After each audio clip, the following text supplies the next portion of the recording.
All right, it is March 15th. We're starting a couple minutes late. Not sure everybody is, but we're gonna get the ball rolling. It has been from my starting to work on the Success Club board and everything for tomorrow. It has been a really awesome month. I do want to shout out Katie Ann really quick because the past couple of months has been absolutely incredible for you, to the point where even Zach noticed. So that says something to the fact that Zach was like, oh, hey, look at Katie, because I have a whiteboard behind my desk and I like put stars next to people whenever they lock it in. And Zach is like, oh, look, where's Katie? What's Katie Ann doing? And I was like, she's kicking some ass right now. So pretty excited. Congratulations to you. It's her third month in a row, so she's coming back on fire. Guys, she is in Success Club this month, and she's starting to work her mom's account. So we should be having another diamond coach popping in our team really, really soon. I know it for sure. So now that she's like on fire and excited, it's really fun to watch. And so congratulations to you. For those of you that are not on the Success Club board yet or are still pushing, it is March 15th. We have plenty of time. It is not over by any means. I actually just did a call for at 7 for another team. And I just actually talked about this. And I said, I feel like sometimes we just get so caught up in like the numbers. We get so caught up in looking at Success Club points and people. We don't view people as people. And I think that is extremely frustrating because this whole thing is about making sure that we are changing people's lives. And we're looking at people and we're looking at them as people. Like they're not just 2 points. They're an actual life that you can change. So here's the thing. We want to make sure that we are coming into the rest of this month with that mindset. The mindset that, hey, we are here to change people's lives. We have things to offer to these people. And I encourage you guys to get outside of your box. Find something creative. Find something to be excited about and promote it like crazy. Get excited about what we have to offer. And if you're feeling like you're stuck right now, it's not, you have to find your way out of that. You have to figure that out. So I highly encourage you guys to find something that's going to light you on fire, get you excited. Katie Ann, if you want to go live in our team page and kind of talk about what changed for you over the last couple months, later on tonight or tomorrow, that would be wonderful. But I think that it's one of those things where we just kind of need to get back to the basics of things, because I actually posted a video Melanie Mitcher did in our team page a little bit earlier that says your business isn't broken. You stopped doing what got you success in the first place. And I highly recommend that you guys watch that video because it was fantastic. It's so true. People, like, we all make those excuses on why we are not where we want to be, and we blame it on the business. It's not the business. We just got to go back to the basics of this thing. So, all right, I am going to introduce Carolyn. And Carolyn, I have no freaking clue where my team is. So I apologize. I literally just posted my team page. I was like, where the hell are you? But I'm going to introduce you, and hopefully people will still hop on as you go. But Carolyn and I got to know each other through the weekly Zooms that Keyshawn does with us. So we met a couple weeks ago, or I guess the beginning of the year. Keyshawn put us in a couple of different groups, and she is not anywhere in our Team Drop the Cookie downline. So this is really cool because you guys get to hear from somebody that is not part of like our organization. This is somebody from different, and she's going to be talking about a subject tonight that I think that is perfect. Like, we all need to hear it as we push through the end of the month. So Carolyn is a lifetime 6-star diamond. She went from Emerald to 3-star in 2015. That was a premier year for her. And then was 2017 Elite. As you guys now know, there was no 2016. So she went 2015 in premier, and then they changed everything this year to 2017, which is weird. But her team finished at 87. Top 100 team, which is phenomenal. Congratulations on that. Success Club 10 legend. Team leader on leadership ladder. I loved how you put that in your accolades. I think that's something that we all do need to focus on more. And I talked to my team about that last year. I don't even know if I've ever been in that. 1 second. Let me make and she retired from being a teacher at age 23, which is super cool. So I know we have a lot of teachers on our team. I don't know if they're on here right now, but I know there's a lot of our on vacation. You're going to be watching the recording because they're on spring break right now. But yeah, so I'm going to let you take it away. Carolyn's going to be talking to us tonight on mindset, and I'm really, really super freaking excited because I know that I need to hear this too. So take it away, girl. All right, can you guys hear me? Good? All right, so as Kelsey had said, we did meet on the, what are they, mastermind calls, I guess they're called.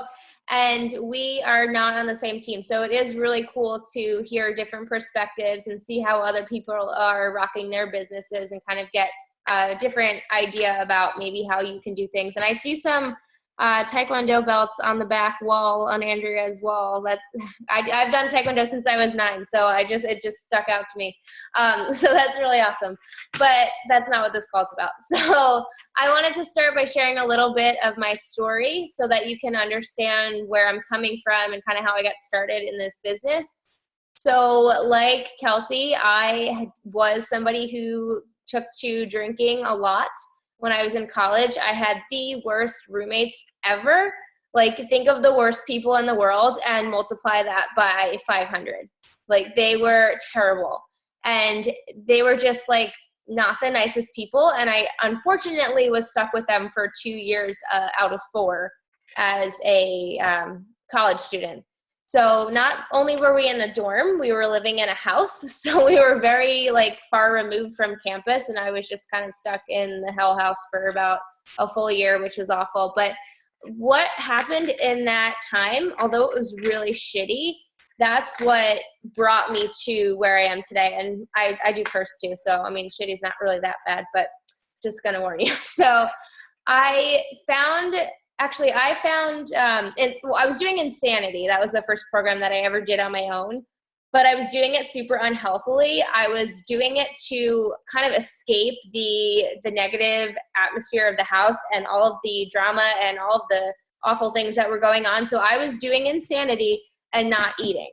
I was super skinny. I literally almost like died one night. I drank too much on an empty stomach doing Insanity and lost my phone and had the worst, I don't even know what happened. Like, I just know what people told me. That was one of those nights. So I realized that after going through that for about a year or 2 years, that this needed to stop, because all of that alcohol, once I started eating, because I realized, wow, I should probably eat food if I'm going to be drinking, then I started gaining even more weight than I had already gained. So while I was using fitness as a way to escape, I wasn't actually doing it the right way. Then I had found the 21-day fix from an ex-boyfriend's mom who was doing it. And I was like, you know what, this looks super simple. I can do this in my little space that I have in my room.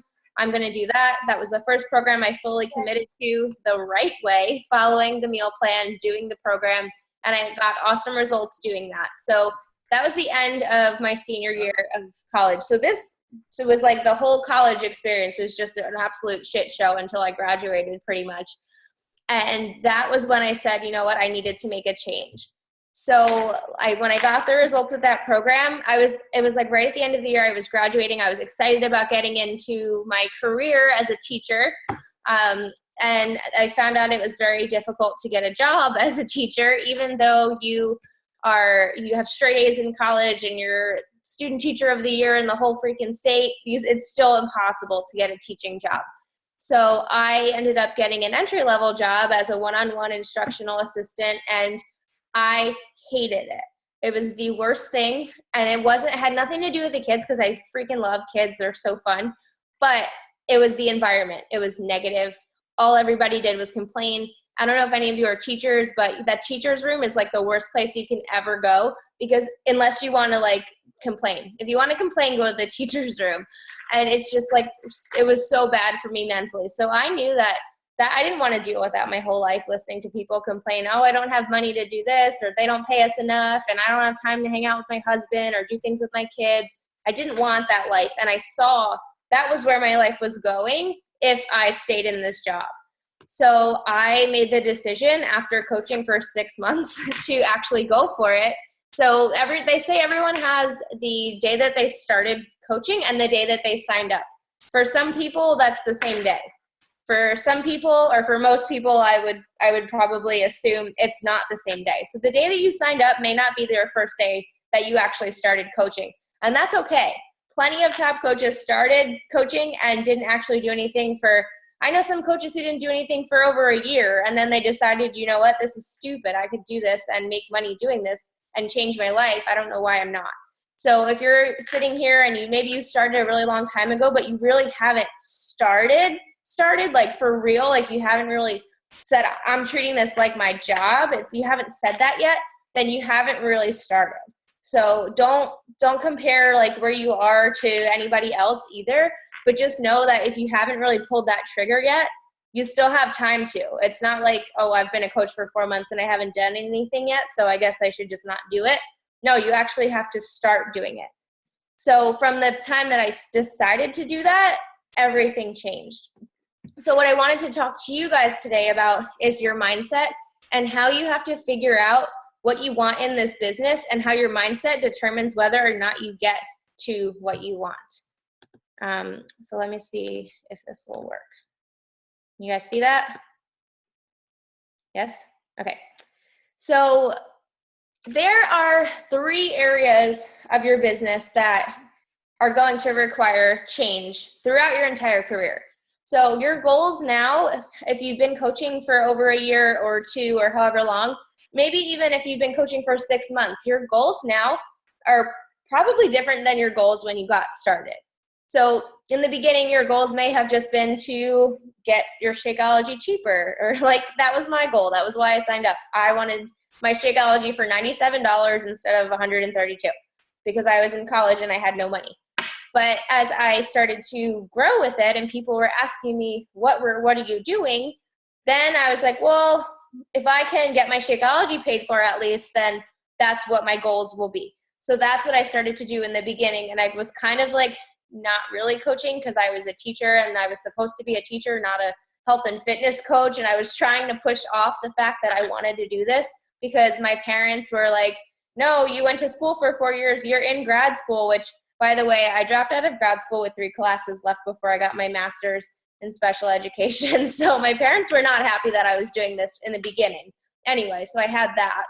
But your goals are going to change as you grow in this business. So, well, right now, if you're working your business, maybe your goal is Emerald. Once you hit that goal, you need to reevaluate and set a new goal. If you don't do that, you're not going to go anywhere because you're just going to say, well, I achieved my goal. Now what? You're going to lose that why. If you don't recreate your why every single time you achieve it, then you need to make a new one. So for me, my biggest why was I want to quit my job. So when I quit my job, I had to make a new why, because if I just said, well, I achieved my why, so I guess I'm successful, I'm not going to get any further. I'm only going to get to where, like, that point, and that's it. So you really need to figure out what you want to do with this business. And it's okay if it changes month to month or however, like, time frame. But just make sure that you know what you want before you even do anything. Before you invite somebody, before you post in your team page, like, know why you're doing it, or else it doesn't really have any meaning to it. The other thing that is going to change over time are your activities. So if you're working another job and you're doing this, your activities may look different than somebody who's doing this full time. When I was working a teaching job, I had a 2-hour commute every single day. I had grad classes 3 to 4 nights a week, and I had to teach and be at the school for 6-7 hours a day. So my day and what I did, my business building activities, looked very different then than they do now. I'm very fortunate to have more time now, but that doesn't mean I work all day, because that's not why I quit my job. So the important thing is to figure out what activities are the most meaningful to you and what are the activities that are going to build your business based on what your goals are. So if you have big goals, don't spend 2 hours on Canva, spend 2 hours actually talking to people and making progress towards achieving your goals, because at the end of the day, nobody cares how amazing your graphics look if you're not actually helping people, and you're not going to have anybody to recognize with them anyway if your team's not growing. So your activities are definitely going to change as you grow and evolve in the business. And your mindset. How are you feeding your mind? Are you feeding your mind? Are you every other day feeding your mind?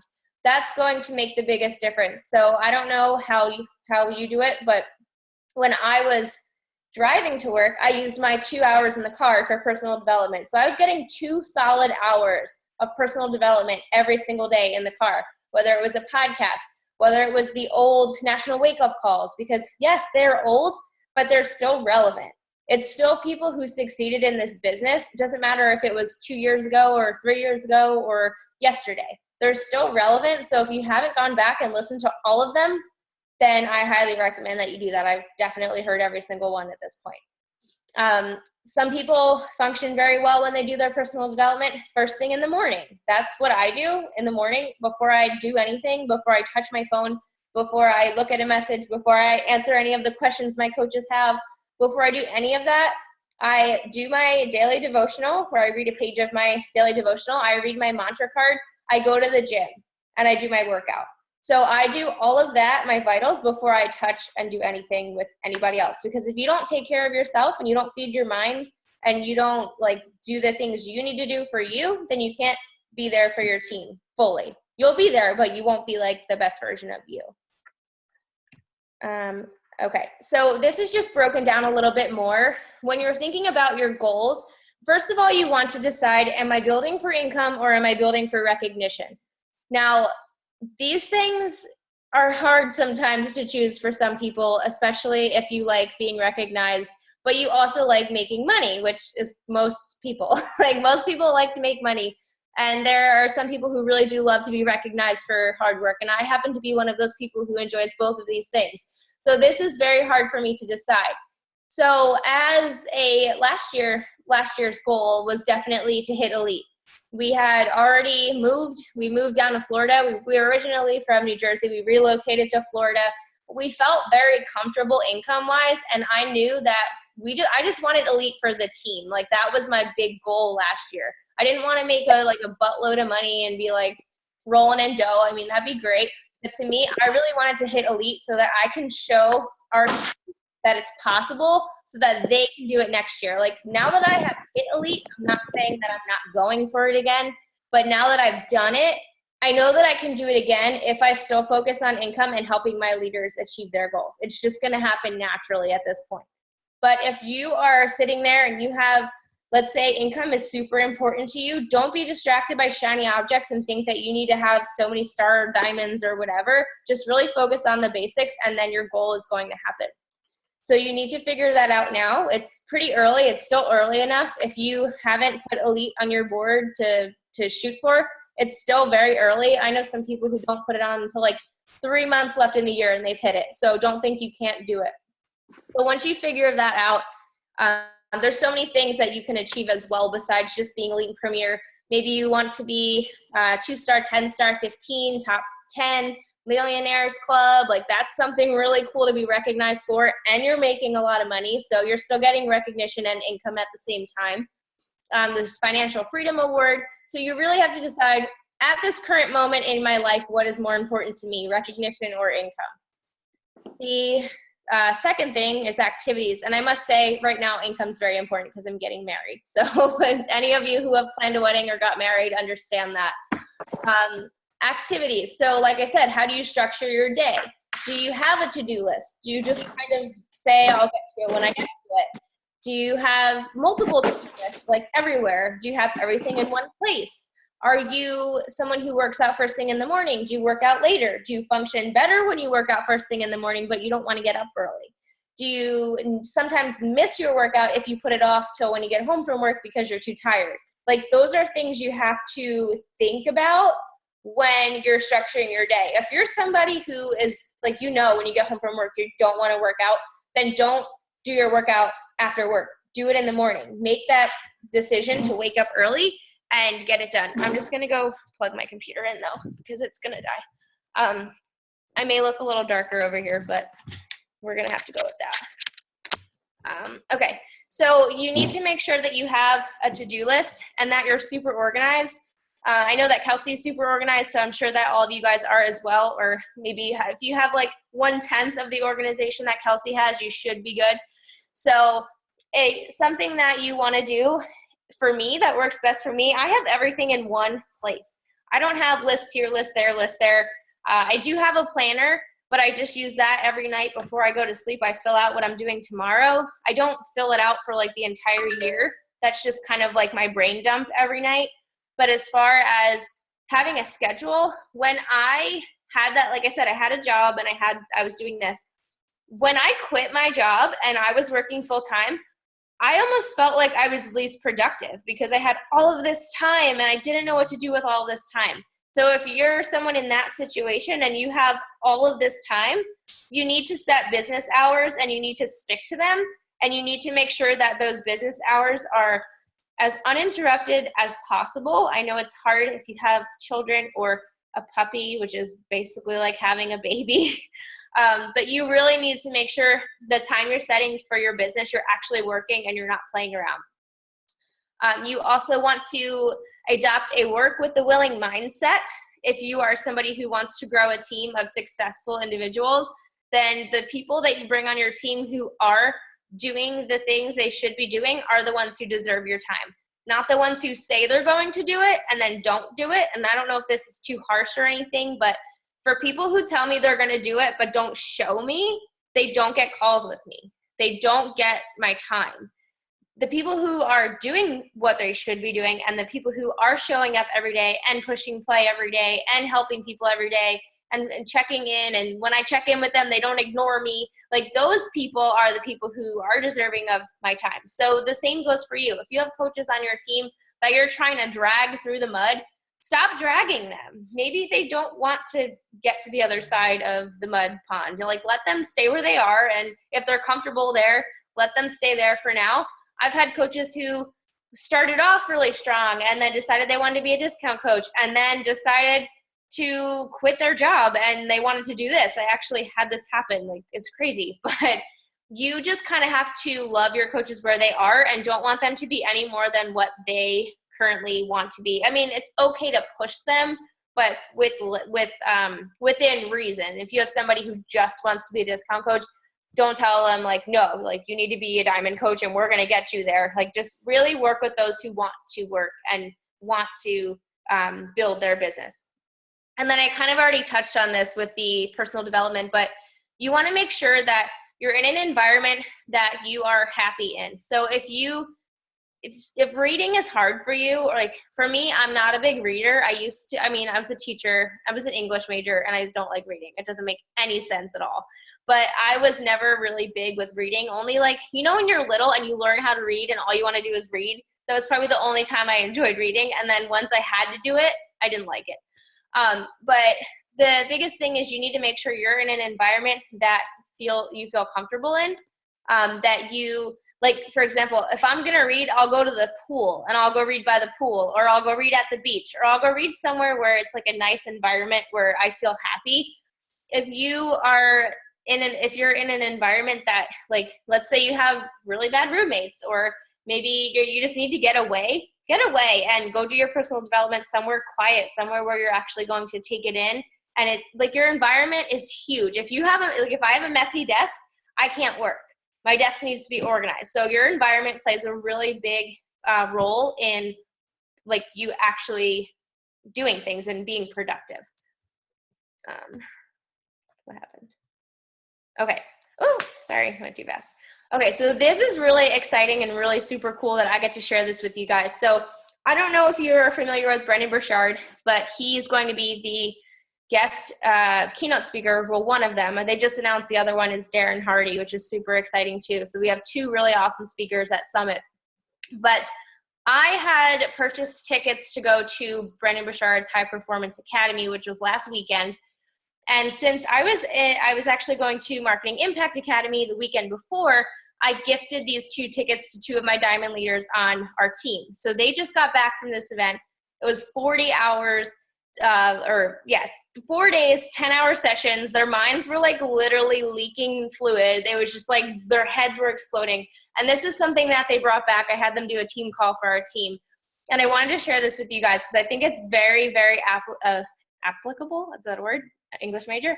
It's important for you guys, and you can really apply this to your business. So there's 3 different kind of lives that you can live, and I'm sure as I'm going through this, you're going to remember a time in your life where you were in each of these stages of life.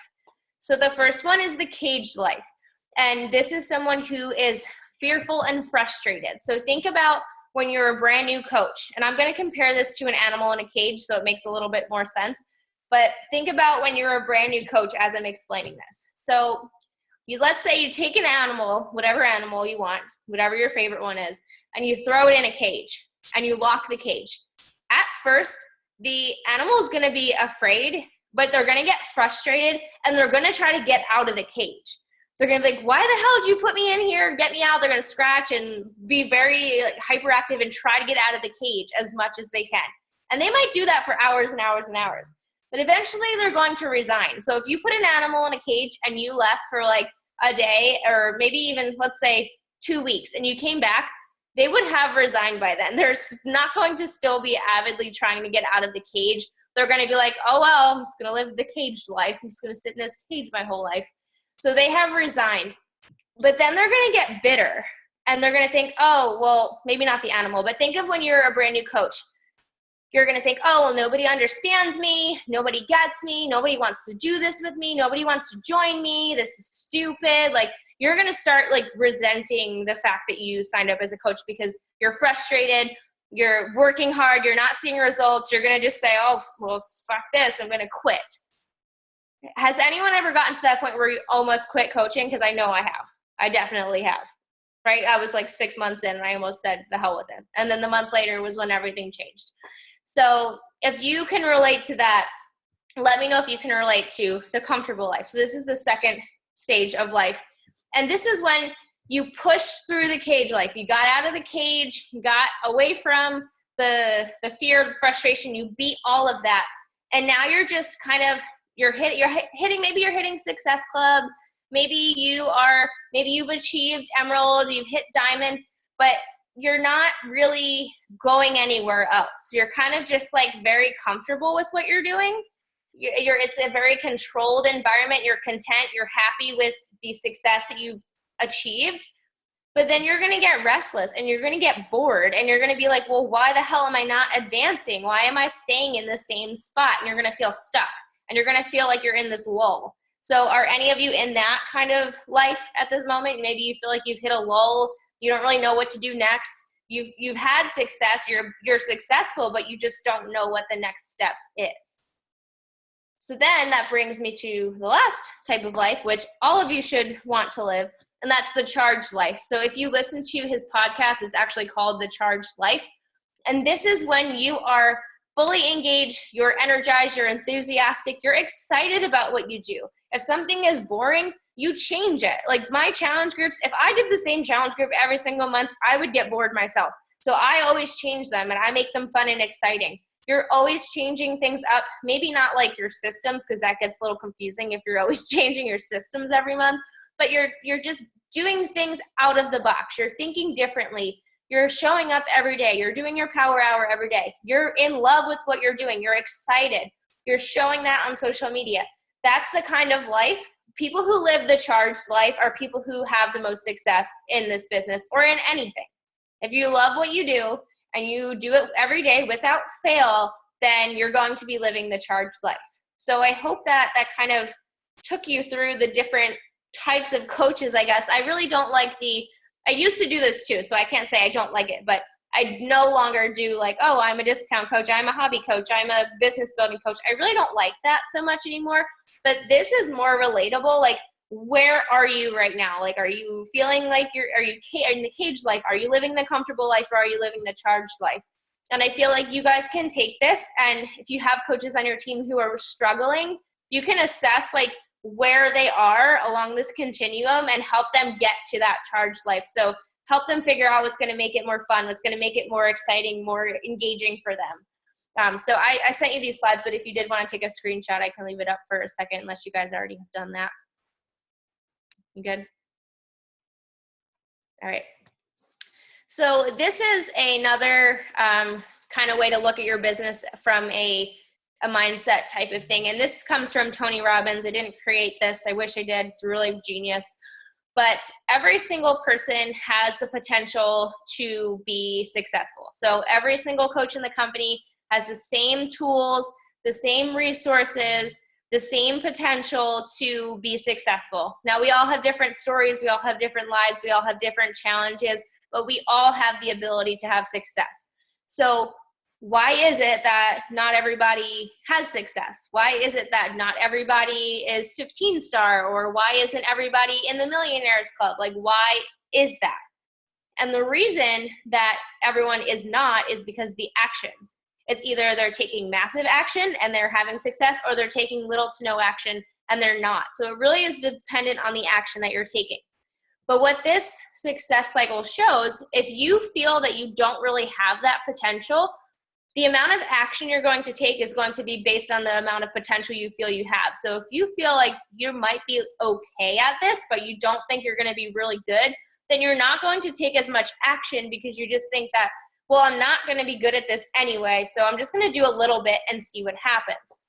But what happens when you do a little bit and when you don't take massive action and you just do like a little bit, your results are going to be a little bit, just like your action. So your results are equivalent to the action that you take. So taking little action is going to show little results. And what happens when you show little results, it reinforces that belief that I suck at this. So from the beginning, I use this all the time when I have coaches who come to me that are like, I don't know what's wrong. I don't know like what's not working in my business, because I do have coaches, and I'm sure you do too, who take massive action. They show up every day. They post on social every day. They invite every day, and they're still not seeing success. Well, that's because they don't believe that they can do it. And when you don't have that belief, it comes out in your invites. It comes out in the way that you post on social media. It comes out in all of those ways. So it really starts and ends with belief. If you have belief, you're going to believe you have the potential to do this. You're going to take massive action. You're going to see massive results. And having results, like when you have success, remember the first time you hit Success Club? Like, whoa, how awesome did you feel when you hit Success Club for the first time? When you did that, you're like, wow, I'm really good at this. I can do this. I'm going to be like best coach there ever was. Like, you have that confidence now because you had the results. But in order to get the results, you need to believe that you can get them. And if you don't have that belief, you're not going to see them. And you're just going to keep going around this circle, doing things every single day, inviting every day, doing everything, and not having belief. And you're just going to be wasting your time, to be honest. So it really starts with that belief. And you really need to hone in on where in this cycle you need to work on. Maybe you have belief, but maybe you're just not taking enough action. Or maybe you are taking a lot of action, but you're not seeing results. Well, then you need to go back and look at, do I really believe I can do this?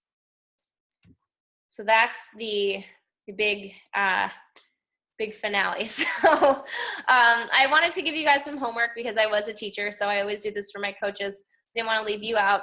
So the first thing I want you guys to think about is, what kind of life are you living now on those three lives: the cage life, the comfortable life, the charged life, and what kind of life do you want to live? And hopefully you want to live the charged life, but I'll leave that up to you. Number two, what are you doing in your business that's not working now? And what is your action plan to fix it? It's not okay to just say, well, this isn't working, I quit, or this isn't working, I suck. No, you need to say, this isn't working, how can I fix it? This isn't working, what do I need to change to fix it? What am I not doing? Or maybe what am I doing too much of? Maybe you're dragging people too much. Maybe you need to stop doing that. Maybe you are not inviting enough people. Maybe you need to start doing that. And then the last one, I really love asking this question because it really helps you look into yourself. Where are you self-sabotaging? What are the things you're doing every day that are not helping you but hurting you? What are the things that you're doing that are pushing you further away from your goal? Are you looking at other people's social media and saying, wow, like they're really good at this and I'm never going to be that good? Are you like spending time going to people's Facebooks and comparing yourself to other people? If that's the case, you just need to unfollow those people. I'm just going to be honest with you. Don't do that. Don't go to people's things. Don't go to their pages if it's going to make you feel like shit afterwards. Don't do things that are going to make you feel bad. Always, when you're doing things, you want to make sure that you're helping yourself. You want to, like, you don't do something to yourself that you wouldn't do to somebody else. So if you wouldn't tell somebody like, wow, you suck, then don't tell yourself that. Like, why do we allow ourselves to tell us things that are so mean, but we would never say that to anybody else? We need to stop doing that, because that's where you're going to just keep chipping away at the belief. And that's the cornerstone of this. I know Success Club is key to success in this business. But if you don't have belief that you can hit Success Club, then you're never going to hit it. No matter what your coach tells you to do, no matter how many videos you watch on YouTube, no matter how many slides or whatever shows you watch, how many documents you've gone through in your team's Google Drive, none of that is going to make Success Club happen if you don't have that belief that you can make it happen yourself. So that is it. And I'm going to stop sharing this. I can send you the link again if you need it for the slides, if you want them. Awesome. Thanks so much. That was honestly awesome. That was great. Does anybody have any questions for her? I'm sweating too. I need more deodorant. Something about team calls. I get so sweaty. No.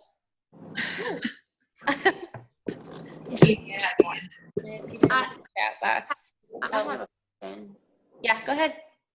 So my biggest problem, and Kelsey knows this, is like I can bring on customers or like discount coaches like it's nobody's business. I have no problem bringing on those. But my biggest issue is bringing on coaches because like getting them to believe that they can do it too, even though like we know what it takes to be a coach, just help people be consistent, post on social media. But what would be your suggestion to help people, most of them are going to be challengers, to basically to bring them on, to make sure that they understand that they can do it too?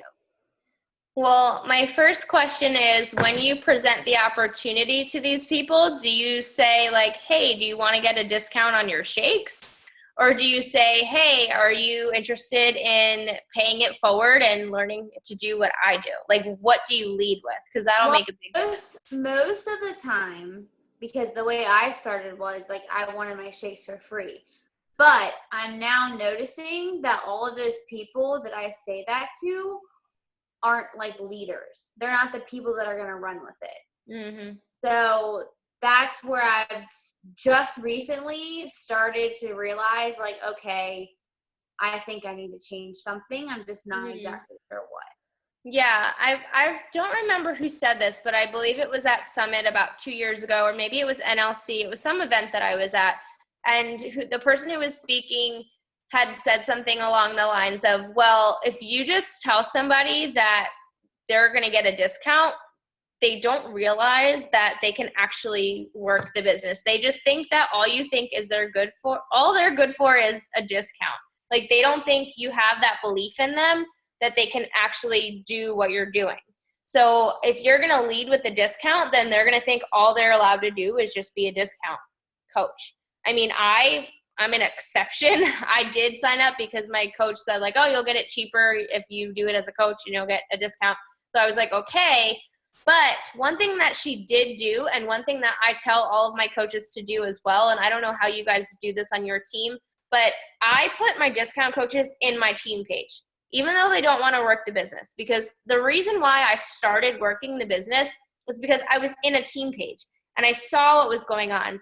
And I was like, wow, this kind of looks fun. And like, I didn't have to say anything to my coach, like, oh, I want to work. Like, I could just kind of go around and look around on my own. And I kind of started planting my own seeds, like, wow, I can actually do this and I can build a business. And this is more than just like getting my shakes cheaper.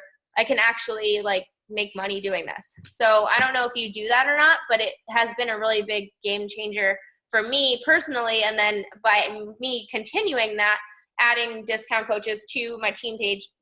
I have 2 pages actually. I have a team page and I have a personally sponsored coach page, and I add them to both. And I tell them like, would you like me to add you to the team page for extra support and accountability? Nobody ever says no. Like, no, I don't want to be in your team. Like, nobody's ever told me no. And then I tag them on, here's what you do to get started if you ever change your mind. So they know if they ever decided, you know what, maybe I want to learn to do this, that they have the next step. They have that new coach checklist and they can get started. And I've had coaches that signed up for discounts become diamond. And I've had coaches that sign up for discounts to like fill out that checklist like 5 weeks later and be like, hey, I decided I actually wanted to do this. And they would have never known that was a possibility if they didn't have it right in front of them. So I think it really does have to do with, are you setting them up to like possibly do it? Are you enticing them with like, well, this is something else that you can do too, but I don't want to pressure you into it, but it's here. It's just like putting a marshmallow in front of a kid and telling him not to eat it. It's the same thing. So that's what's worked for me with in regards to that. Makes total sense. Thank you. You're welcome. Anyone else? Anybody else have anything?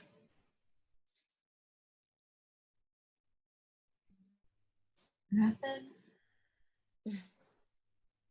It's quiet.